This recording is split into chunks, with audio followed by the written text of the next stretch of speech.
You only need to know me. I will be the one.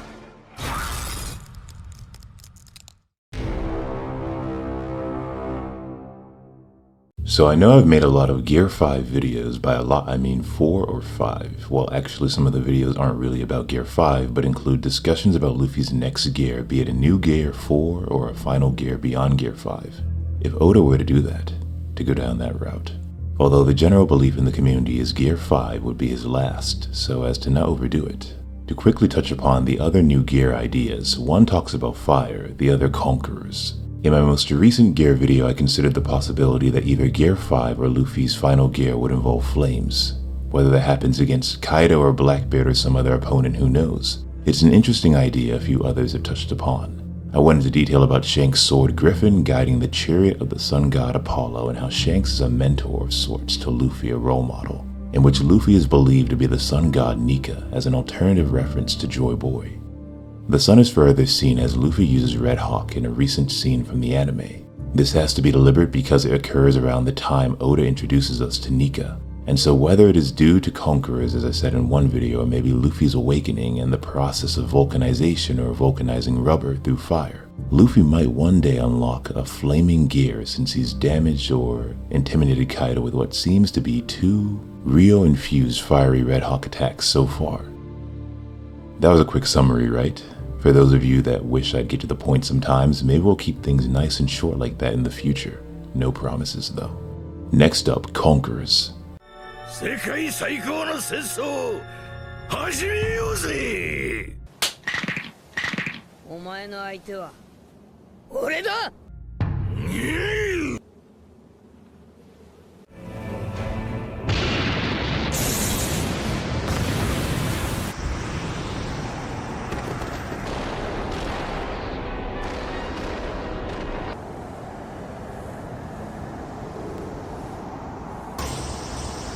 Now my favorite idea for Luffy's next gear considers Gear 4, Gear 5, or Luffy's final gear as well. 2 things Luffy has learned in Wano: Ryu or Haki Flow, and some call an advanced version of Conqueror's Haki, Conqueror's Coding, or the power to coach yourself in Conqueror's Haki. From what we've seen Luffy do against Kaido, he seems to have combined the concept of Conquerors and Ryo together. First, we are told Ryo is Wano country's name for Busoshoku or Armen Haki. Ryo literally means flowing sakura and is founded on the concept of inner flow. This is what Hyogoro tells us. But from what we've seen through the animation, and I guess Oda's drawings as well, it also involves the outward flow of Haki around you. The most advanced Ryo has the power to devastate an opponent from within. It is a step beyond emission and the external flow of Haki, sending all your force, energy, or power, all of the Haki you exude into your target's body. But back to the combination of Haki Flow or Ryo and Conquerors. Chapter 1025, the panel where Luffy goes Gear 4 Snake Man. It seems as if Oda deliberately hid what his form will look like given Luffy's new mastery of Haki. Luffy on top of the adult dragon Momonosuke is so small by comparison and far off in the distance. We can barely see him, but there's a glimmer of flowing Conqueror's Haki emanating from Luffy's left arm. Even when he proceeds to hit Kaido, we only see his extended arm make impact alongside Yamato, not Snake Man itself, and his arm appears coated with a loosely fitted and flowing Conqueror's Haki. We'll come back to this, but looking at the paneling further, Luffy is positioned next to Yamato. Yamato displays a new attack called Divine Step. How Roger has a similar divine move when he uses a Conqueror's slash from his sword against Odin called Divine Parture seems important. So there's a theme of divinity associated with advanced Conqueror's techniques maybe. Maybe we can even say Kaido's Ragnarok, a Conqueror's coded attack that temporarily knocked out Luffy, is also divine in some way, paying homage to a war between gods from Norse mythology. So shouldn't Luffy also have a divine technique, an attack or new form or gear inspired from gods or deities? Something connected maybe to Wano's or Japanese mythology. And so this takes us back to the god of the sun god Nika, and something I and others have thought about, the Monkey King's son Wukong. First, right now on the rooftop, we are seeing the legend of Momotaro, the Peach Boy, come to fruition. Even Yamato, despite Momo being a dragon, recognizes him from his peach color. In this tale, a boy who was born from a large peach goes on to tame and align himself with 3 animals, a dog Yamato, a monkey Luffy, and a pheasant Marco the Phoenix. and in exchange for some kibidango, which alludes to Otama, these creatures agree to help him. Together, they travel to the island of demons and defeat the Onis. Kaido looking like an Oni or ogre or being an ancient giant maybe. He is described as an Oni in one translation of chapter 1025, and so is Yamato, I guess. The Determined Alliance is said to have easily defeated the Oni, who promised to never attack the villagers again. Thereafter, Momotaro gave all the Oni's stolen treasures back to the villagers. The people were so grateful to Momotaro and his companions that they not only named their main street after him, but also erected statues of Momotaro and his faithful companions to remind future generations of their great deed. And so, to go on a brief but related tangent, statues. I'm reminded of the statue of Kaido in his dragon form as seen in Yamato's flashback with Ace. It seems to be a symbol of Kaido's power as told to us in chapter 999. Who knows if the statue was erected by the people of Wano who were said by Okiku to worship Kaido as a dragon deity, as a god. For whatever reason, I think it was said or implied the statue was built as a form of tribute to him, but don't quote me on that. More importantly, as a dragon deity, Kaido's Wano-bound reputation is said to be connected to the wise king in Myo, or the wisdom kings who are Buddhist deities. According to chapter 921, the residents of Wano consider Kaido as a wisdom king, a protector or guardian of the country. The Fire Festival is the day then for the shogun and his subordinates to go to Onigashima to pay their respects to the wise king Kaido. And so Kaido's existence as a wisdom king or his perception as one is why the Fire Festival exists in the first place. Briefly going back to another Gear 5 video, I think there might be a connection between the Fire Festivals held for the sun god Nika and Skypiea, as you can see here, also relevant to Joy Boy, who is based off an African or Caribbean deity, as well as the Fire Festival currently being held on Wano, a country that is coincidentally waiting for the return of Joy Boy. This Odin tells us on 2 occasions. That is to say, in all this, Kaido is another false god akin to Skypiea's Kami Enel, a god of thunder or lightning, who Luffy defeated, the natural enemy of lightning being rubber, Luffy a carrier of the will of D, D's being the enemies of the gods, and so Imusama as well. It's likely the story is repeating itself where an Enel whose final form took on the appearance of a wisdom king who was defeated by Luffy, Kaido will experience the same defeat as he even wonders aloud for whatever reason about the arrival of Joy Boy. Maybe the Fire Festival will return to being a celebration of Wano's true guardian, the sun god. If the minks of the world, like Pedro, await the dawn, this might relate to the opening of Wano's borders, the moon that Toki said is unaware of the dawn. The minks and Wano having a long history together, their beliefs and fate, hopes and dreams should be somewhat intertwined. And then there's Skypiea and the light of Shandor, the light being the sun. The sunshine Luffy lets shine as his final fight with Enel begins. The bell that rings upon the defeat of the false god, the sound of freedom. Now, there are 5 wisdom kings, and you can make an argument for the 5 emperors, really 4 Yonkos, but you get the point. Although there have been other references to the wisdom king via character appearances alone. We mentioned Enel, but also Hyogoro the flower. But likewise, on Onigashima, Hyogoro sees Luffy transform into his Gear 4th form, and for whatever reason describes Luffy's appearance as a guardian deity, or in other translations, a wisdom king. As for the 5 wisdom kings, they are said to be wrathful forms of the Buddhas, and these Buddhas are each protectors of some aspect or element of enlightenment in Buddhism. The 5 wisdom kings are as follows: Akala, the immovable one; Tralokya-Vijaya, the conqueror of the 3 plains; Kundali, the dispenser of heavenly nectar; Yamantaka, the defeater of death; Varayaksa, the devourer of demons. Sorry if I butchered any of those names, I'm not from the culture, but who knows what Oda intends to do with these religious figures, but that's not really the point for this discussion.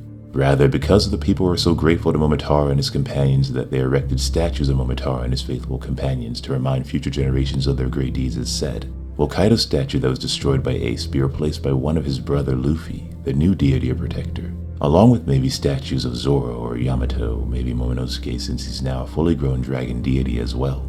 But like I said, there are other mythological figures or deities Oda has brought up in the past, especially in reference to Wano, most recently Kaido's son or daughter, the Oni princess Yamato.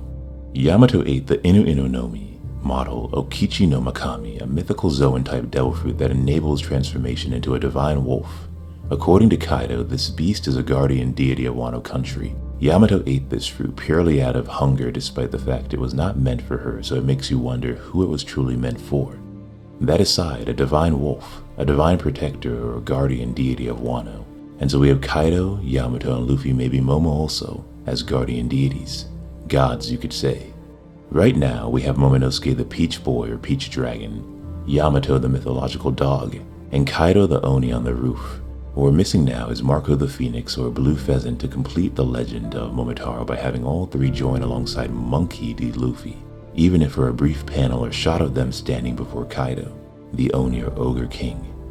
The main takeaway from all of this should be Luffy is the monkey from Momotaro. He also resembles or has inherited the will of a potential deity or protector of Wano country. I also want to mention at one point during the Fire Festival, Oda shows us a balloon, you could say, a blimp, of a figure that looks like Gear 4th Luffy, especially his bound man or Wisdom King form. Maybe this is further proof of the Fire Festival originally belonging to a guardian deity, be it the Sun God or Joy Boy or whatever Wano calls him. Further evidence maybe that Luffy will use a new gear that will be in the image of this divine figure. The main takeaway from all of this should be Luffy is the monkey from Momotaro. He also resembles or has inherited the will of a potential deity or protector of Wano. When you combine a monkey and a deity together, what do you get? A monkey deity, a monkey god, the Monkey King Sun Wukong.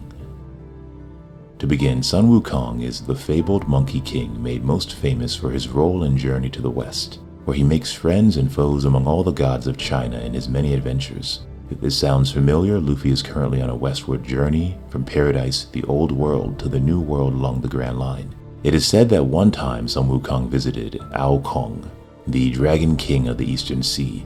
The Monkey King sought to find a weapon that he could wield from among the great dragon's many treasures. At some point, Sun Wukong discovered an ability to measure the seas or control the ocean's tides. And with that, I think back to Goldie Roger versus Shiki the Golden Lion during the Battle of Ed War and the video I made about Luffy, the power to conquer all things, even the sea.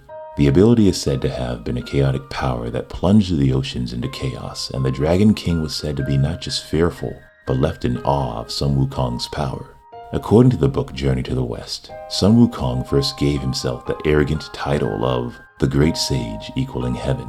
I think back to Zoro saying he wanted to be the greatest, the world's strongest swordsman, and how his name would reach even heaven. And because of Mihawk's own words to Luffy after Zoro's defeat about the path of Pirate King being even greater than surpassing him, one could even dare to compare becoming Pirate King to a title of a great sage that would equal heaven. Similar to Zoro's own path, I guess. And so some have connected this to Luffy's eventual anointment as the Pirate King. Although we come to realize in Oden's own flashback that it wasn't Roger himself that gave himself that title, but rather it was the world that bestowed that title onto Roger. And continuing on with the story of Journey to the West, after being defeated by the Buddha and sent to escort another as he finished his journey, Sun Wukong became known by another name, and this kanji translates to the Buddha fighting in victory, said to be one of many positions among the many Buddhas. Luffy too in that sense is a fighter, having secured many victories that line up with his high bounty, and we should consider then the title of the sun god Nika, Nika which translates in Greek to bringer of victory. Something I found funny is apparently offerings to Sun Wukong must be fruit, vegetables, and tofu. No meat is allowed. Because 1, he was a monkey, and 2, he was a Buddha. We all know Luffy loves meat, and he loves meat more than any other food category. Maybe this is an intentional contrast or just a typical shonen trope like Naruto's ramen and Goku with food in general. Sun Wukong possesses many abilities. He has immense strength and speed. He also has the power to shapeshift, something known as 72 earthly transformations, which we'll touch on more shortly, but these transformations allow him to access 72 unique powers, including the ability to transform into various animals and objects. I should also add that Luffy's gears transform into the semblance, at least, of various animals. Interesting, right? Moreover, Sun Wukong is a skilled fighter capable of defeating the best warriors of heaven. He also demonstrates partial weather manipulation abilities, which sounds like Conquerors based on what we've seen those with Conquerors Haki do over the course of the story, via their shifting emotions and Conquerors collisions alone. Wukong can also magically manipulate the elements such as wind, water, and fire as well. Some other powers of Sun Wukong include Fire Eyes.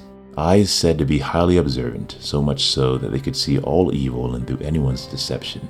Master hand-to-hand combat, something known as Solid Body, wherein Wukong's body is very solid and no normal weapon can harm him. I feel like a body coated or surrounded by Conquerors could achieve this similar effect. And when you think about it, Luffy has to stop getting knocked out by Kaido somehow. What has it been, 2 or 3 times already? And lastly, Wukong's ability to change the size of his staff into whatever he wants. Think Luffy stretching as far as possible. the ability to change the size of his body however he wants, maybe even further if he awakens or combines his devil fruit with Conquerors. It's worth pointing out that some accounts seem to depict Sun Wukong as a villain and a hero as well. I guess you could say the same about Luffy depending on the perspective. As a D and for his many chaotic actions, the world government labels Luffy a wanted criminal. But even though he doesn't want to be a hero or a revolutionary figure, there's no denying that Luffy is and will continue to be so.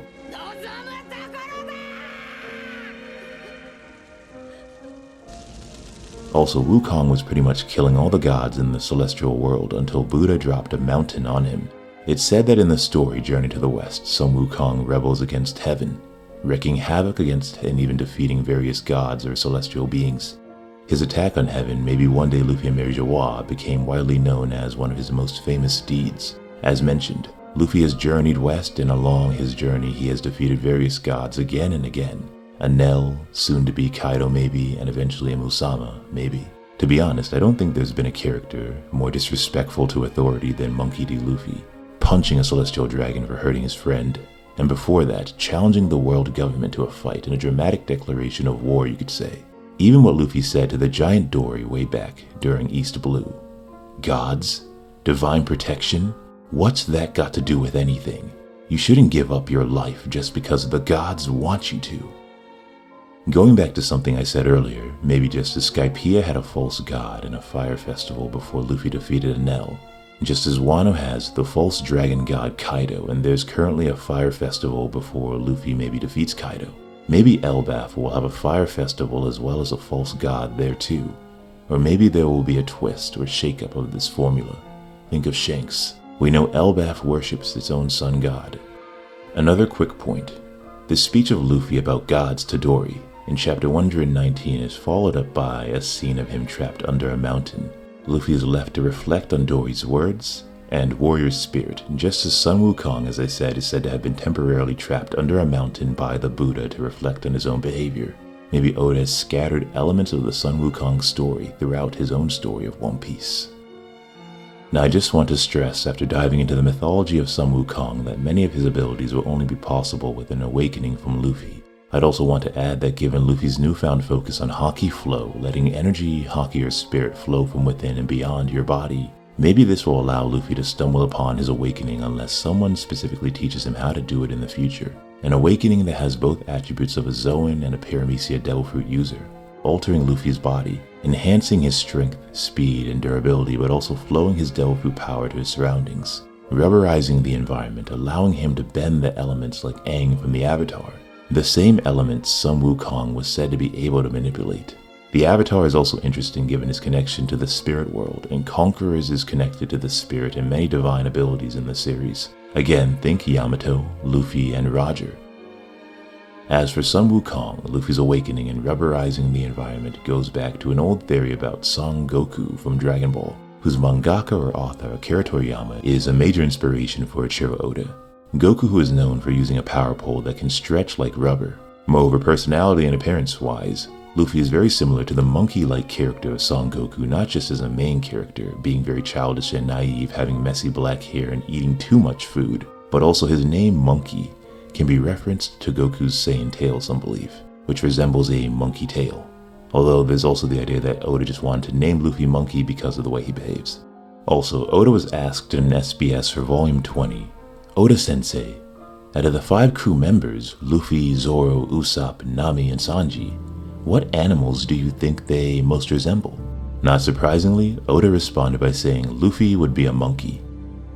With all this information and the fact that Luffy has other gears that resemble animals, some are even named after primates, like Kongun, it would be surprising if Luffy didn't have a gear that directly linked to his name and character inspiration, Monkey D. Luffy.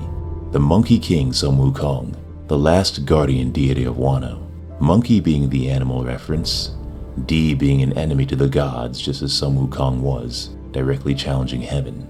In terms of etymology, Sun Wukong's name is comprised of the characters for grandson, awakened, and space. Though the character Sun usually refers to grandsons, in this context it refers to monkeys, it's said. His name literally translates as the monkey awakened by the emptiness. Wukong's name is meant to represent his spiritual journey from an ignorant, short-tempered monkey to a benevolent and enlightened being. I think despite Luffy's sustained ignorance and childishness at times, Luffy has increasingly become enlightened, you could say, aware of the world's many evils. And inadvertently in the process, he is becoming his father's son, someone that will, in Dragon's words, change the world. But if the name Sun Wukong is connected to being awakened, again Luffy unlocking a Monkey King gear, or some other gear connected to the Divine, to Conquerors, or his Devil Fruit awakening maybe would make sense. I'm sure many of you have seen Morge's video and the idea of combining all Gear forms, all Gear 4 forms, Snake Man and Bound Man and other unseen Gear 4 forms together. I think that's also a possibility. Because of Luffy's seemingly newfound ability to shapeshift in and out of various Gear 4 forms, maybe he'll briefly enter Tank Man, the real Tank Man, not the stuffed version used against Cracker, to endure an attack from Kaido or maybe some other Gear 4 form, Tiger Man or Lion Man, or Lion King. The lion being in some parts, the king of the jungle, where in other places the tiger is said to reign as king as well. Luffy wanting to become the Pirate King, currently facing off against the world's strongest creature, the world's strongest pirate even. And to surpass him symbolizes Luffy's supremacy as a king of the beasts in a way, whatever it be called. But the way Luffy's haki is now flowing or loosely coating his body would mirror the appearance of tiger stripes. And we could add that into the mix of Bound Man and Snake Man to support Morge's theory, based off what Luffy did during Thriller Bark, an arc connected to Wano, when he combined Gears 2nd and 3rd. I also think King of Lightning actually originated or originally stumbled upon this overlooked moment with Luffy from Thriller Bark. But unlike Morge, King of Lightning might not have thought about it in the context of a future Gear form. In terms of a lion or tiger, Luffy did fight or coexist on an island alongside a tiger and a lion among many other creatures. So there's that potential evidence. So I like that idea from Morge as to what Gear 5 could be, a combination of all Gear 4 forms. Some have also suggested Luffy will even throw Gear 2nd and 3rd into the mix of Gear 4th. And so rapid blood flow, inflated bones, and muscles, all backed up by the power of Armored Haki, Conqueror's Haki, as well as Flowing Haki or Ryo, to support such a form, although I think in that case to make sure Luffy doesn't become too much of a monster, we need a new time limit. But these multiple forms of Luffy again are similar to Sun Wukong and his multiple forms or transformations, and maybe Luffy will be able to freely shift between gears in his awakened form. Gear 2nd, 3rd, and 4th, Snake Man, Bound Man, Tank Man, etc. If his awakening maximizes his rubber qualities, Haki being Luffy's greatest setback in his higher gear forms, especially when he's fought stronger opponents post-time skip. We see in chapter 1025 Luffy freely jumping in and out of Snake Man. I think this hints at Luffy overcoming or finding a way around the time limit usually attributed to Gear 4th. Although we have to point out that his Gear 4th form typically runs out of energy when he uses Bound Man specifically. Correct me in the comments if I'm wrong, but Bound Man seems to be when Oda stresses this particular constraint.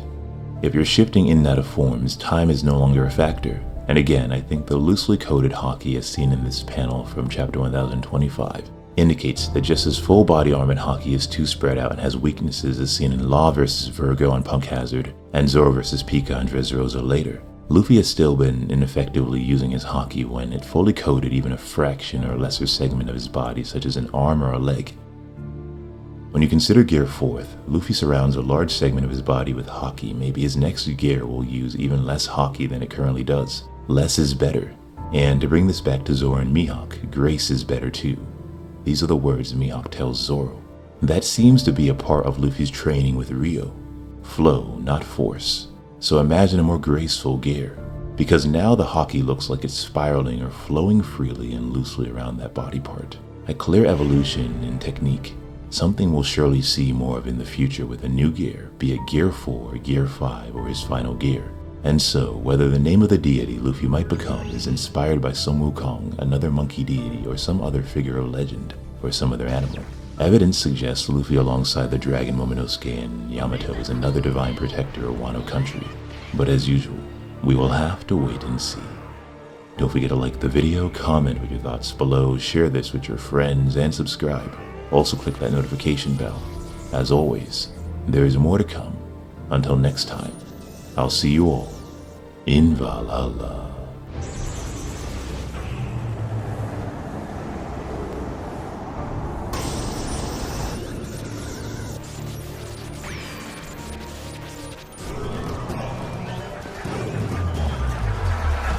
But of all the names I've been called, one has always remained my favorite. King.